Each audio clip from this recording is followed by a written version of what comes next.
Hi everyone. Hello, it's another lovely Saturday. It's Saturday. Can you believe it? It feels like time's going so fucking fast. No, it is, and I know like in the time that I've been through a few seasons already, but I'll bet out there in sunny California it's all just remained the same. Oh yeah. Well, I haven't fully processed it as California yet, so I'm doing an Oh. important thing today to go be like, you're in California, bitch. Yeah, what are you, because we were talking about walks before we got on because you were Yeah. asking about mine and I was telling you about my urban excursions, but you're actually going somewhere I'm jealous actually where you're going today because you're fixing to go see some cool shit. Yeah, it's one of my favorite places ever. I've been there like one other time and it was Oh. like super great. It was when I went out to LA with a couple people to film a little section of a movie I was working on. Hmm. And it was one of the places that we went, and it was just so amazing. And I'm gonna go back now that it's just me, so I can kind of like, so I can kind of like be there by myself. Because like it's not that like you don't like traveling with people, just sometimes you want to experience something like yourself than like with a Well, bunch yeah, I of think people. what you're going to experience though, it's kind of like it's on an interesting level because you're actually going to be able to bond in a way with people who you've held in status for such a long time, specifically in your studies. And it's weird to just I'll kind of like give a hint a little bit to where you're going, but I know that I remember telling you that I had done a course over Mhm. the summer, like last summer. I was a TA and a research assistant for a course for a cemetery course, and we did a lot of field work, and it was crazy because part of the field work was reclamation of fallen gravestones. And it's not just like you dig the gravestone up and reassemble it. You actually do research and you try and find living family members and to get permission. And if you find that like there's really no one in the bloodline, then you can like get, you know, the okay essentially from the city to reclaim to do a full reclamation. And so like we went in and you dig down and you find all the pieces of the stone and you reassemble it, and there's like this proper way to put it back together. But I know that in doing that, like the first part of the class, like I didn't know who this person was, nothing about them. I just knew a name. But then by the end of the class, at the end of the course, when you're doing like the final field work project and you're finishing this stone and you're bringing this person's, you know, their who they were back to life for the world to know who they were, Mhm. you feel like this incredible bond with them. And you never met them, you never met anyone in their bloodline, you don't know them from anybody, but you feel this draw to them, this bond with them, like you've done something for them. But you're going to a famous cemetery, Yeah, and it's you kind get of to like you get to bond with you get to sit there one on one and just kind of have a conversation with.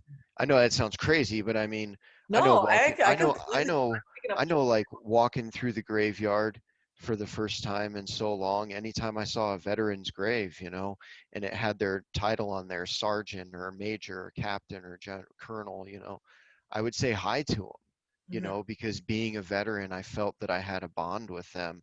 But I want to know, like, particularly, like, where are you going to visit? What Yeah, is, and I who believe in all that, like all specifically? the spirituality, spirit I guides, all know, that yeah, stuff. You, you you do. we pay respects to like your ancestors and all the people who came before and stuff.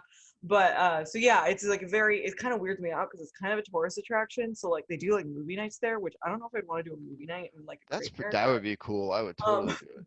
oh, maybe you and I could go, Nick, when you come Okay, to Los Angeles, and then I'll feel sure, less weird about it. sure. But So it's tell us. called I want to know where you're going and what it's called the Hollywood headstones. Forever Cemetery. Okay. It's like this big cemetery in Los Angeles, and it has a bunch of like, it has like a ton of people. It's like also like a normal cemetery, like Well, people yeah, yeah, yeah. like a Hollywood one, but like there's also just a bunch of normal people just Hmm. like buried there too. But it's really big because it has a bunch of old Hollywood stars there. So like you get like Jane Mansfield, Like you get Mel Blanc, who did all the voices, I think, for all the Looney Tunes cartoons. Yeah, Mel Estelle Blanc and Getty. Looney Tunes are synonymous. Yeah, Estelle Getty's there. Yuma Sumac, who was a great singer. I'm going particularly to visit my queen, Judy Garland, which actually Toto also has a burial, like a little gravestone. Oh, that's cool. It's heartbreaking. It's just like it's You have to get some pictures then. oh, yeah, I'll try. I always like I'm like nervous because I'm always like, is it okay to take pictures? No, it's I always absolutely make sure to fine. ask the person I'm taking pictures of. There's a couple other Hollywood people. I'm completely forgetting their names. That guy from Breakfast at Tiffany's is there. Hmm. And then oh, you know who else I found out was there that I Who? didn't know? Cary Grant? No, Anton Yelchin is there. The Oh, actor who played Chekhov in the new Star Wars oh films yeah, yeah. passed away. He's there. And then Hmm. also, I mean, you get a bunch of music stars there too. Like, so I guess the Ramones are there, Oh, cool. stuff like that. And like, but I'm mostly there for like the Cecil B. DeMilles and, Yeah. Bay Wright, all that stuff. Well, yeah, Bay Ray, my bad. the classic Hollywood. I Mhm. think that's the biggest thing is to get involved in the classic Hollywood. And I guess that kind of like it's a cool way to, segue into what we wanted to talk about today because specifically like this is a film that, I hold in high regard, specifically after seeing it. And I'm always thankful that we're exposed to films like this in film school. But at the same time, it's very much a meta film, and also it's just so unknown. Yeah, It's one of those films that is considered, the director holds it up there as he feels it was one of his greatest works, and that's John um, Fleischinger, right? yeah, John Schlesinger. John Boy. Yeah, Schlesinger.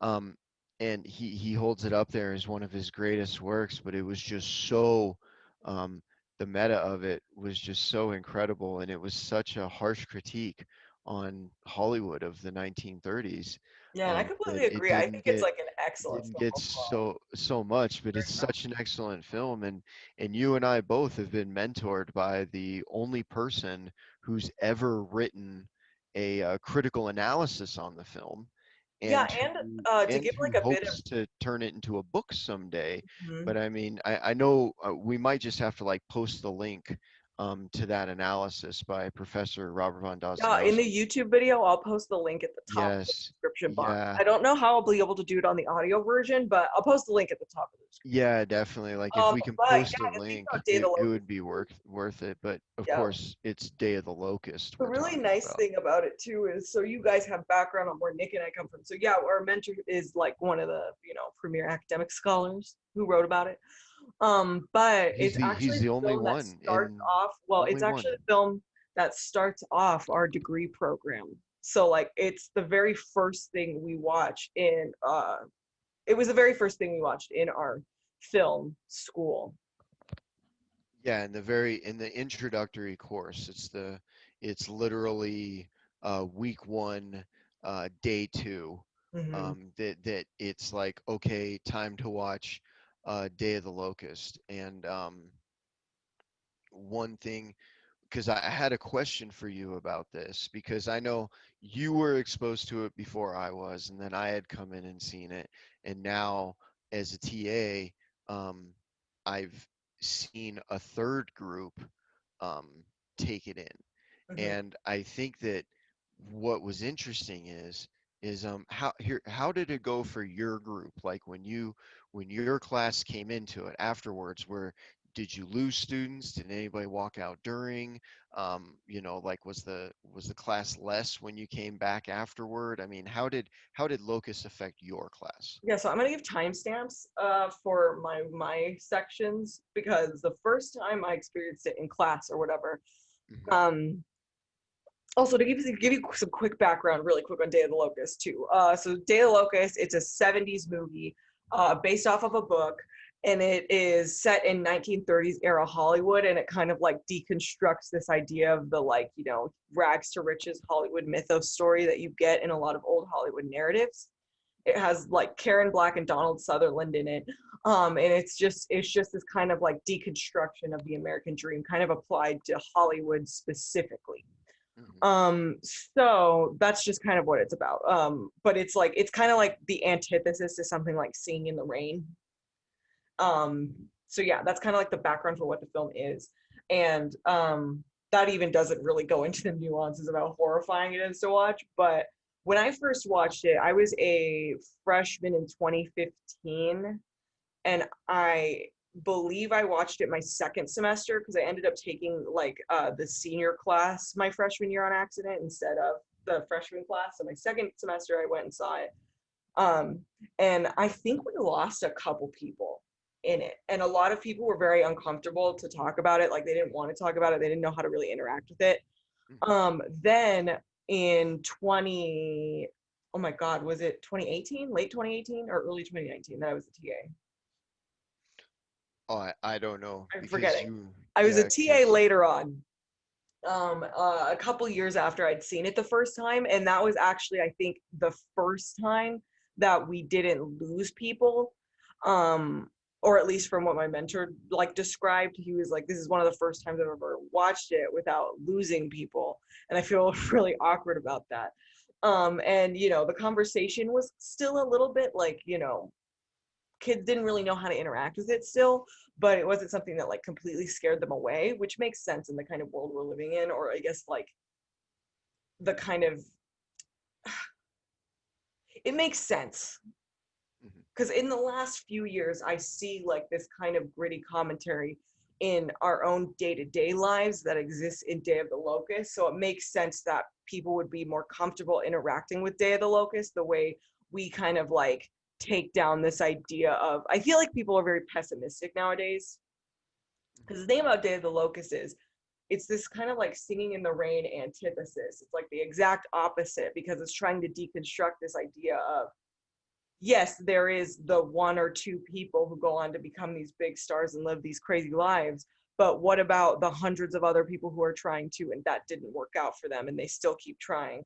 I think a lot of people either hyperfixate on one interpretation or the other. They're either like overly positive in that they're like, oh, I'm going to go and become a big star, or they're like, oh, well, everything sucks and nothing matters, and no one's going to ever achieve their dreams. But I think the thing about it is both realities can exist at the same time. But I actually see a lot more people, like I see the scale shifting over to like just this kind of pessimistic, overly, well, I mean, pessimistic yet warranted criticism that they bring up in Day of the Locust. A lot of people just kind of perceive our own reality now to be just that, especially in this world of social media where you see this kind of like 1930s, I want to be a big star. But it works out for certain people, but not like me. You see that a lot in the kind of social media era we've brought up to be, or we're brought up around nowadays, because you get a lot of characters. So the titular character, or not the titular character, the main character kind of is this character played by, what is it, his name's Todd, I'm forgetting his actor's name. But he kind of comes to work at a studio, and then he meets this woman at his little like apartment complex, I guess, or like where he lives. And she's played by Karen Black. Her name's Faye. She's like she's like a secondary like chorus kind of person in Hollywood. And she keeps getting promised by these big people, or she keeps getting promised by people who kind of are lying to her that she's going to become this big star, but she's just not really star material for the era. She's kind of this more plain Jane type of woman, which, not to say that that doesn't mean you can't be a star, just in that era with the circumstances set up, that's just not something she was going to be able to be. And so people kind of use that to take advantage of her. And so, yeah, that's kind of just like a beginning opening. But how was it for you, Nick? Because you are now a TA. Because, like, my experience as a TA was like you being in the film, or you were in the class. oh yeah, and I mean, for my class it was weird because going into the TA stuff, I was curious what would happen.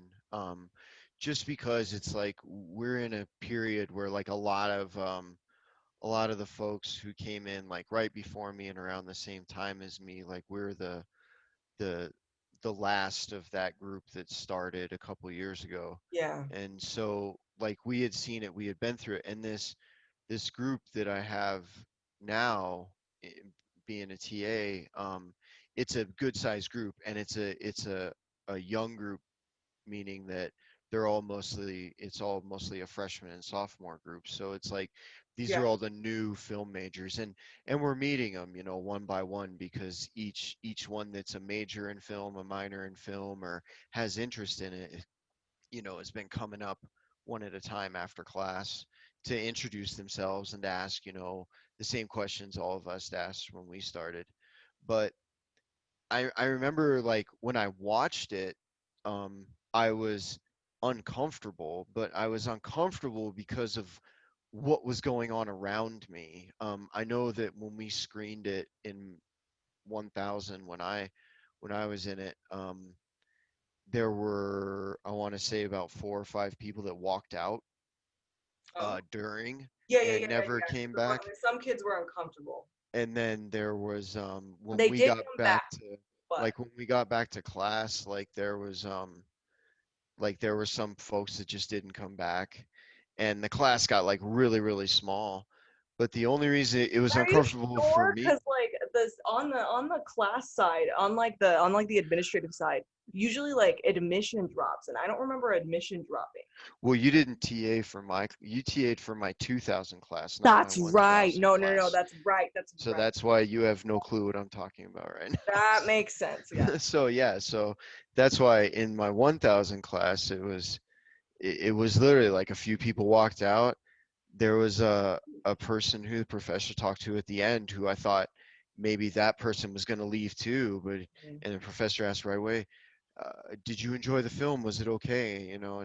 And this person was like, "Oh no, I loved it. I just wanted to ask about more stuff." And so it was like cool because I was like, "Man, are we about to lose another person?" And then when I came in the following week, that's when I noticed. I was just like, "Wow, this class is so small." But the reason I felt really uncomfortable was because it's a tough movie, and I mean you could talk about it for hours just because it goes in so many different directions, and There's so many it can nuances be to it. it can be broken down in so many different ways. It's incredible, but there's little bits of humor in it, and I was a little nervous because there were parts that I thought were hilarious, and I was laughing, and no one else would be. And then when it got to the conversation, that discomfort was there a little bit more because it was myself and a few other people, who I actually ended up developing really good friendships with over the course of the semester.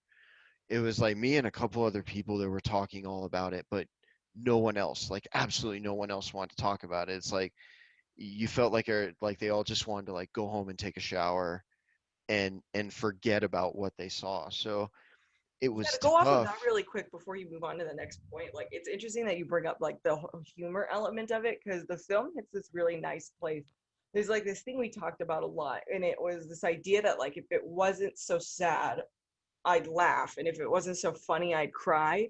Like it hits this really nice point with the humor where like it hits this very realistic humor point. So like there's a lot of horrific stuff happening, but in a very like funny way. And so it mirrors reality in that way and it makes it uncomfortable, I think, to watch. And I think that's where the discomfort comes from. It's not necessarily that the images are too much for like somebody to handle. It's just the way they're tied into like our own reality and how well it does it like showcasing an experience that people can relate to, even if it's like not a thing people can relate to. So, not a lot of people can relate to, I went to Hollywood and I'm, getting taken advantage of because I'm chasing my dream or whatever. But people can take that baseline experience and relate to it of, I'm getting taken advantage of, or I had faith in this thing that didn't work out, or this is how I interact with the world around me. And it's just horrifying in that existential kind of way.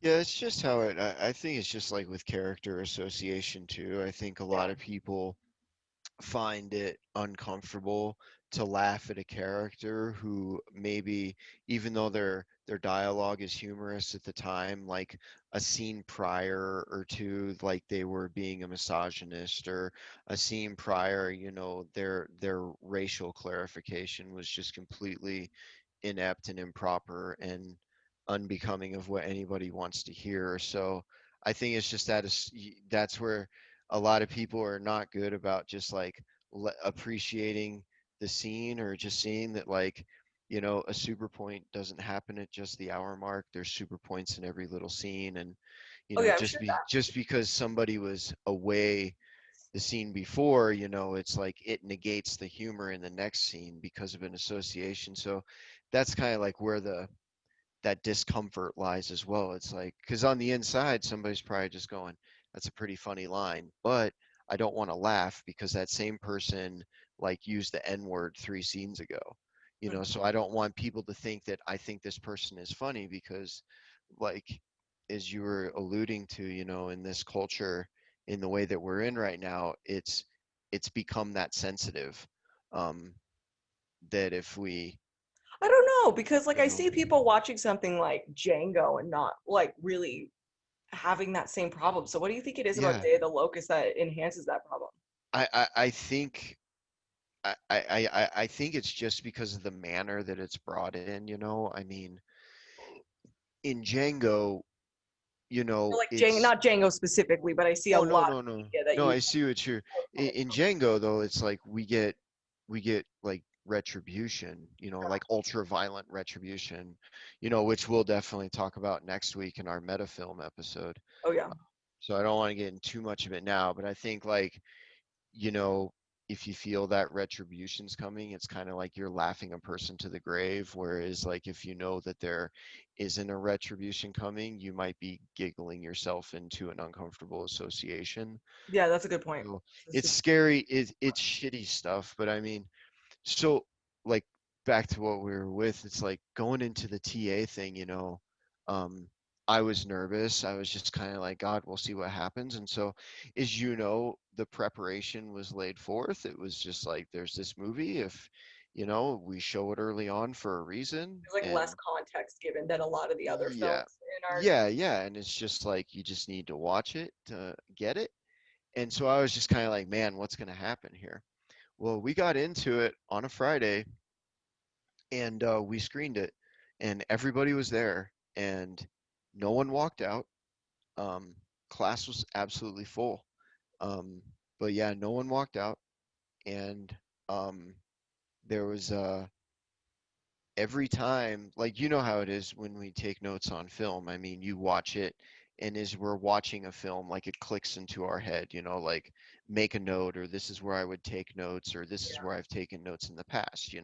Yeah. And so as I'm sitting there in the back of the room, just kind of reading through my film theory book, catching up on homework while Locust is playing, I know when the key parts are, so I'm seeing them. And as I'm seeing them, I'm looking down and I'm watching just furious pencil and pen to paper ripping through notebooks throughout this whole class. Like every one of these students just banging it out, just note after note after note. And I'm sitting here just going, what the hell's going on here? Like nobody's walking out and everyone's taking notes at important spots.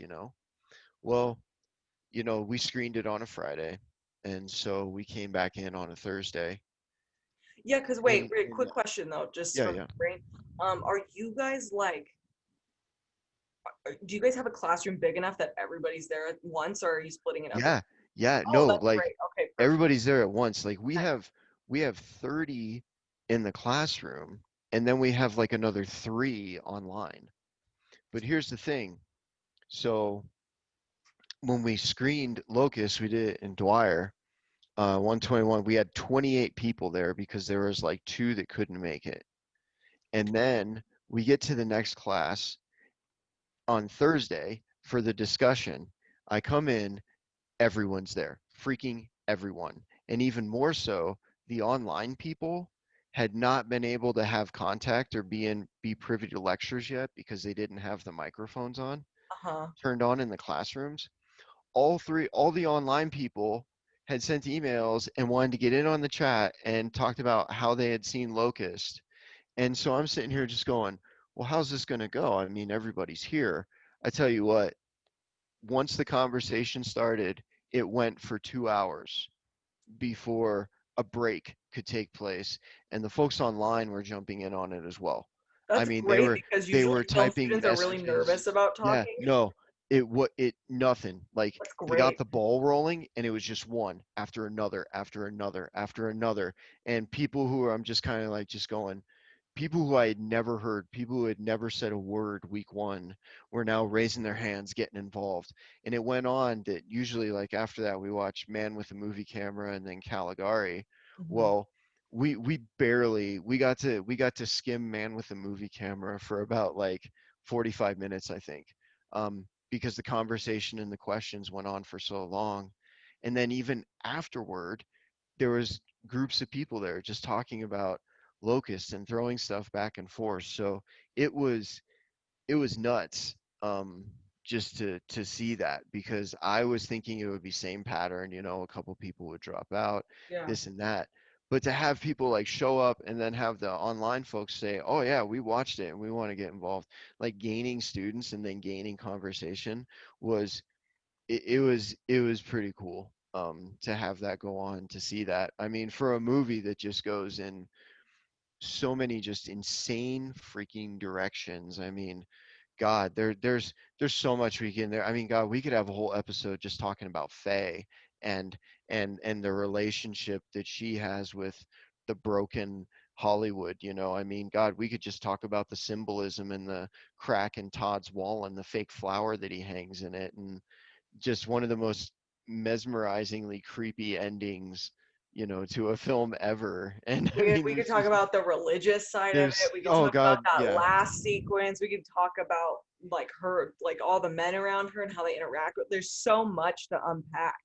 Oh yeah, there is, but I mean, it's just it's one of those things that I think it's like we always like to bring it up because it's just one of those films that not a lot of people know about. It's completely just this phenomenal critique on Hollywood for points that you brought up, just how they can just wash, rinse, and repeat people. And I mean, just specifically about Faye and just her, God, her relationship with men and her having been a victim of sexual abuse at the hands of her father, and then when her father dies, just having to get in with Miss So and so to whore herself out more to pay for the funeral. It's just, It's so heartbreaking. it's so slimy and so Well, and the grimy entire and just time she's been giving this dirty. promises that she's gonna be this big star, and nobody's, because it benefits everybody to have her in this place where she's Yes. still holding on to that hope for that dream, you know? It's And like it's that just idea that so, like, hope is so important, hope, all this stuff. But it's interesting how like that's used to manipulate this woman. And because I don't think we see many interpretations of it like that. oh But I think no. it's interesting too how this woman goes through all of this stuff, but at the end of the film, she still like emerges clad in white, and she's completely, purified from all the stuff that's gone on always, because it's never, it's interesting because it's never really her fault what she's going through, because No. she's so focused on her traumas, and she's reacting based off of her traumas. And it's so fascinating. Like one of the relationships that I really appreciate and I always like to reference in cinema because I think it's so fascinating is Donald Sutherland's character. His name is Homer, Homer Simpson. and I don't think that's an actual thing. I think that's just a fact Robert says. But I'd like to see some. I'd like to see some citation. Our mentor says that Homer Simpson got his name from this film, but I think Homer was just somebody the creators knew in Portland. But anyway, Homer is this kind of repressed guy. He's like impotent, and he has a lot of issues with women, and he's Faye kind of like, I don't know if Fame manipulates him to the same way as Fame is manipulated by other people, but she keeps him around, and there's this really interesting interplay. Like one of my favorite movie scenes of all time is I'll talk about my favorite movie scene of all time in a little bit, but there's this interplay between her wanting a father figure in her life and her wanting a lover in her life, and she doesn't know the difference. And the heartbreaking reason why she doesn't know the difference is it's heavily implied that her father sexually abused her. Mhm. So it's very it's a very difficult place that she's put in, and you could tell that psychologically she doesn't quite know how to grapple with this man who like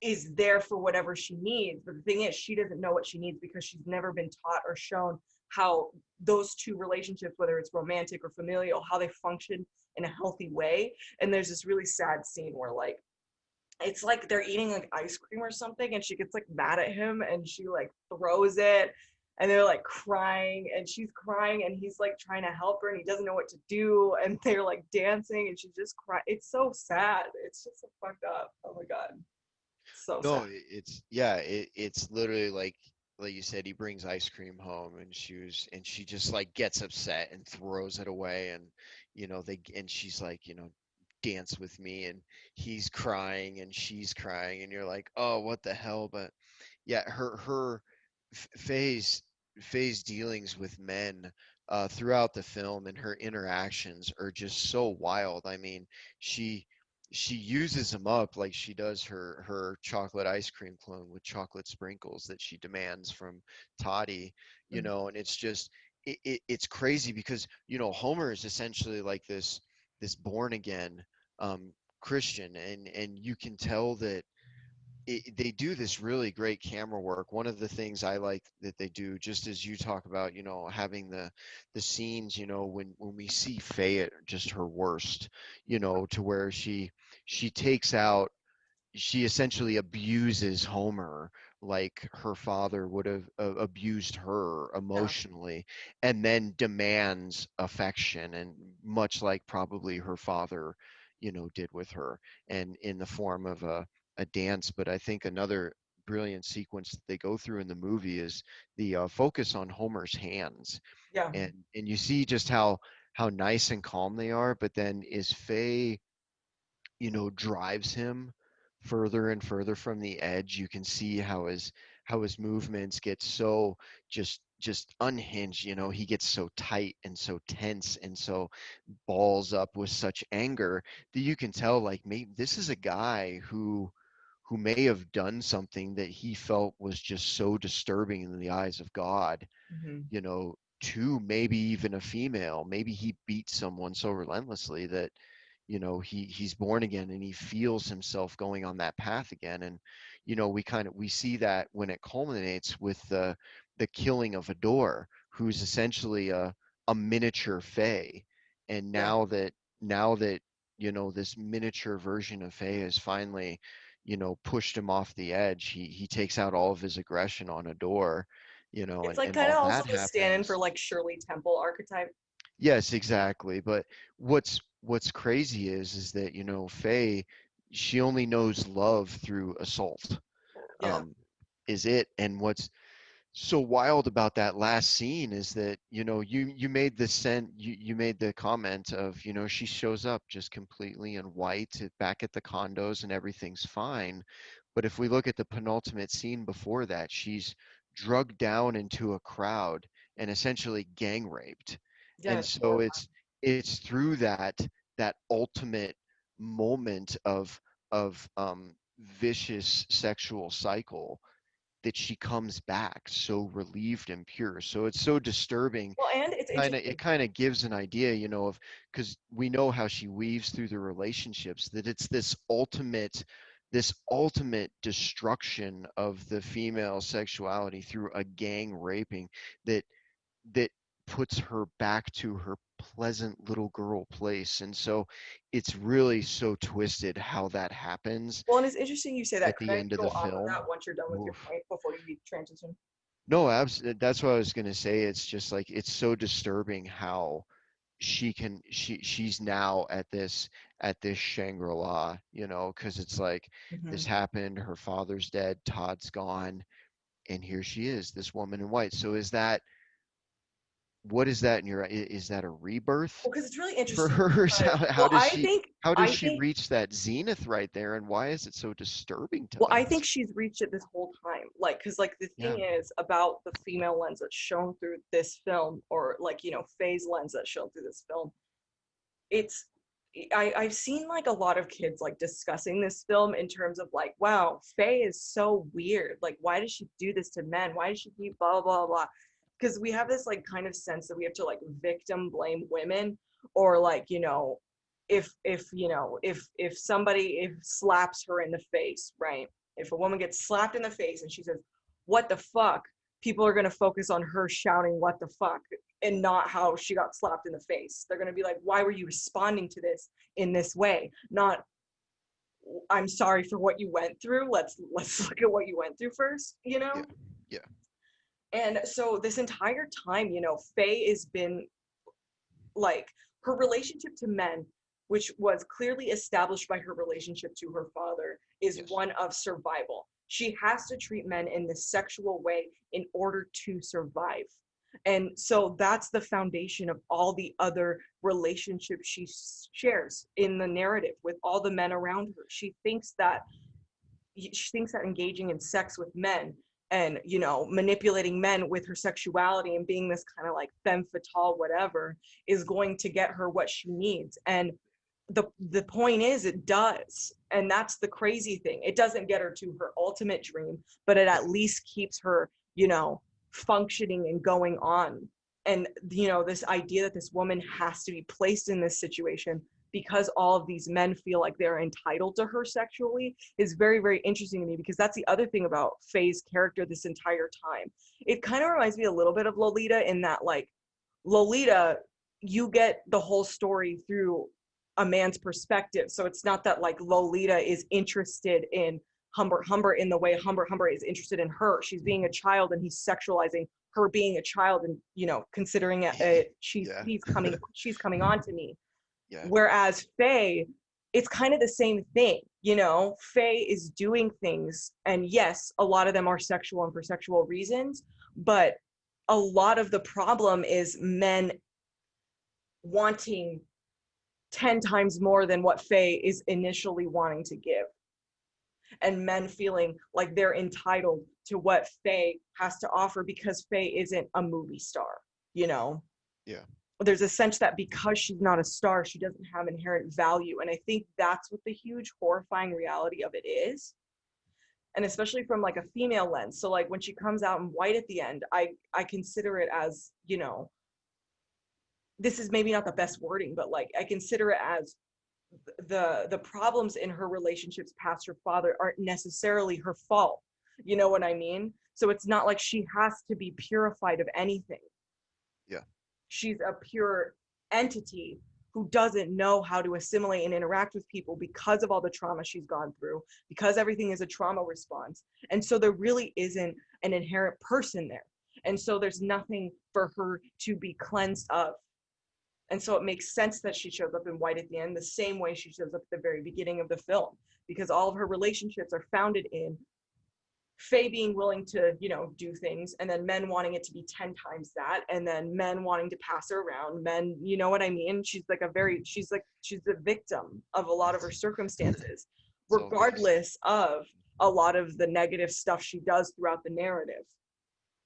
Yeah. So I don't necessarily ever see her as an antagonistic character, because I see her reacting from a place of deep not understanding herself, reacting from a place of, you know, her relationship to men being set up as one of survival. So I think that's kind of at least how it reads to me. Yeah. She just no. Faye doesn't even know who Faye is. None of us Exactly, know and that's this. the that's Faye's the sad thing.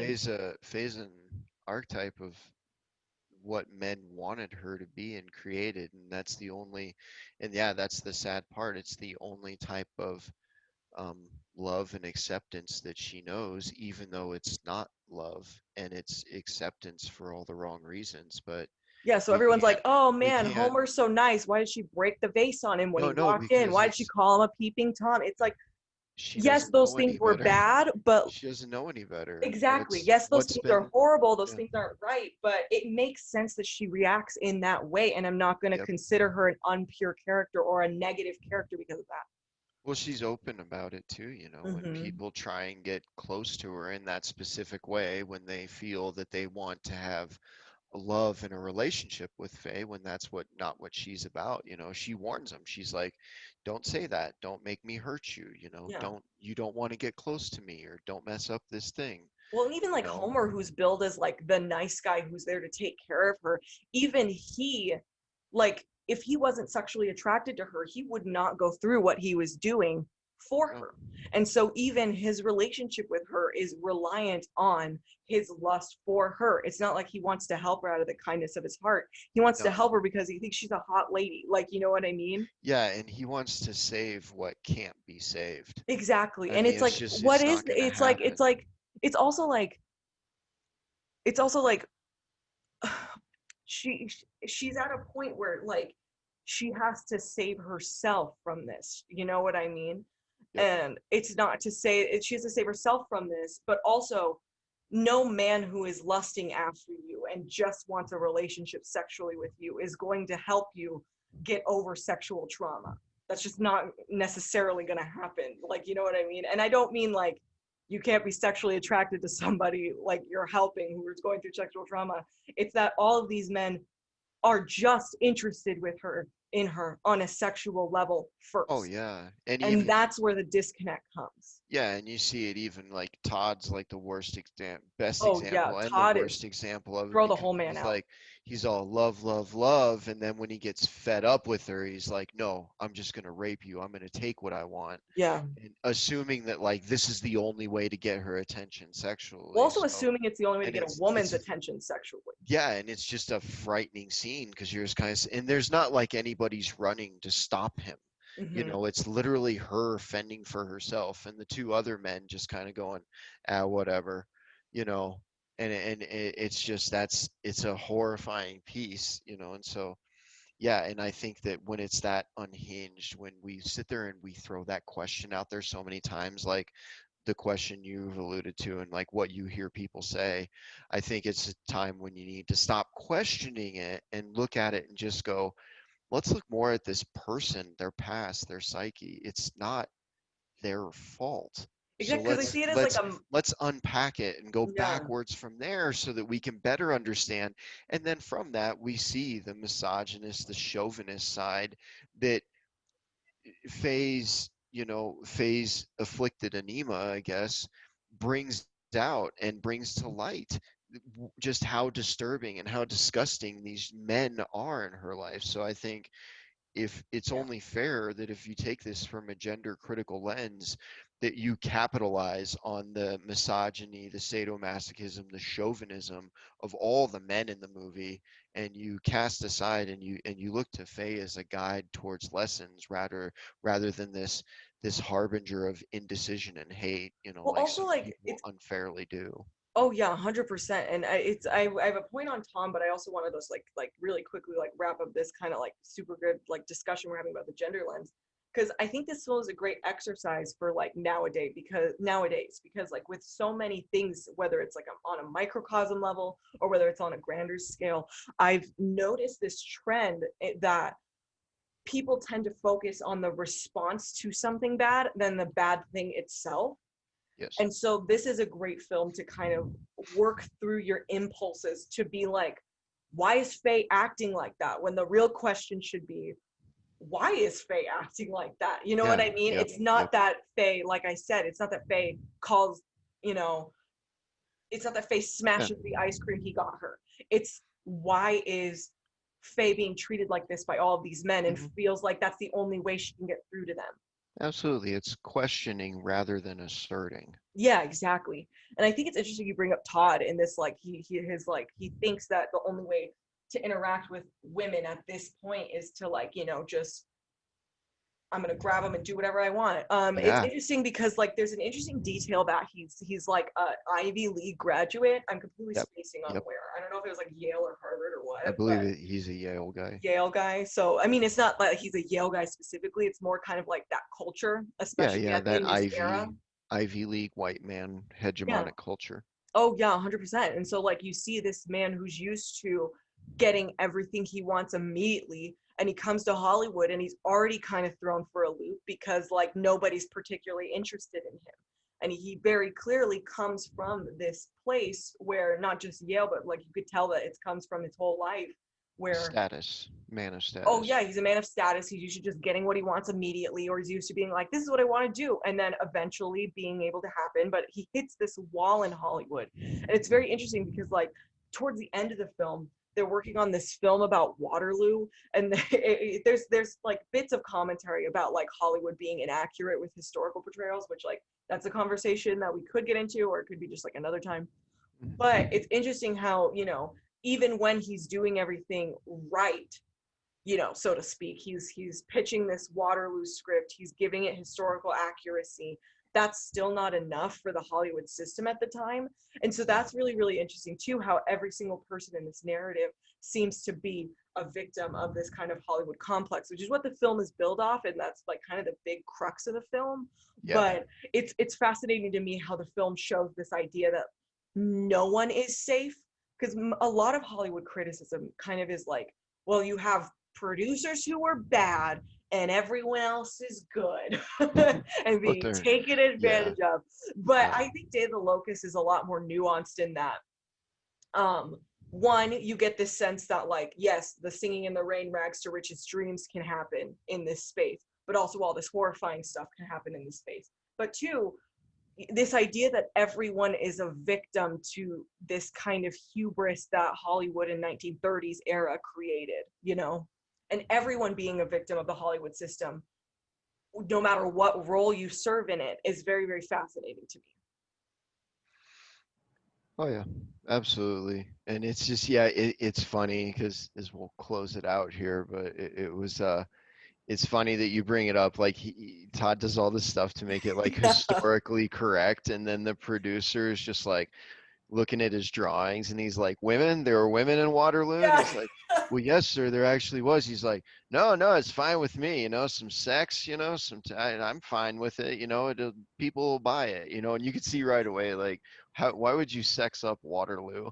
But Literally. you have this producer that's just like, yeah, throw some stuff in it. I Also, that want the to, idea that in a woman just exists in that yeah, sex, in it's that like, scenario, it's so funny. But yeah, it's one of the, I mean, I know we dissected Faye pretty much and some of the male characters, but it's worth it. It's a film that there's so everybody much. should see. If you can own it and watch it multiple times. But I know that we it's just one that I always like to go back to because there's Hmm. so many nuances, as you pointed out. There's so much, and it's just so fun to pull apart in so many ways. And it's a good way to lead in because, like, next week we'll be talking about just meta film in general and just go through some of our meta topics and talk about what makes it meta and how the directors or creators metatize it. I Yeah. like to say, but yeah, so it's been a fun talk about Locust today, at least. I think so. Yeah, no, I completely agree. And like, yeah, like exactly like Nick said, to completely echo off of that, we could do like 5 more episodes about Day of the Locust and still not covered all of it. Yeah, Like, yeah. it's just like so much. But yeah, It is. It excellent is. film. Go seek it out. I don't know Yes. where you can watch it. I'm sure you can find it somewhere on stream. Yeah. Or you can just buy it. Just Or buy it. yeah, You need. honestly, that it's worth it, especially for the filmmaker Yeah. who's trying to chase their dreams. Yes. Don't just watch the Singing in the Rains. Yes, watch the Singing in the Rains. That's a reality too. But also watch this. That's also a big reality. Yes. This is the And more apparent reality. definitely check out the article by Robert von Dostoevsky. It was published in Senses of Cinema, actually. Yeah. And like I said, like we both know, it's literally one of the only analyses, one of the only critiques on the film. So check it out. I know Erynn will find the link and pop it up Yes, there, I will but pop the link on the it's yeah, it's video for definitely well worth a read, even more so after you've seen Locust. So check it out. perfection. Okay, bye everyone. Later. See you next week.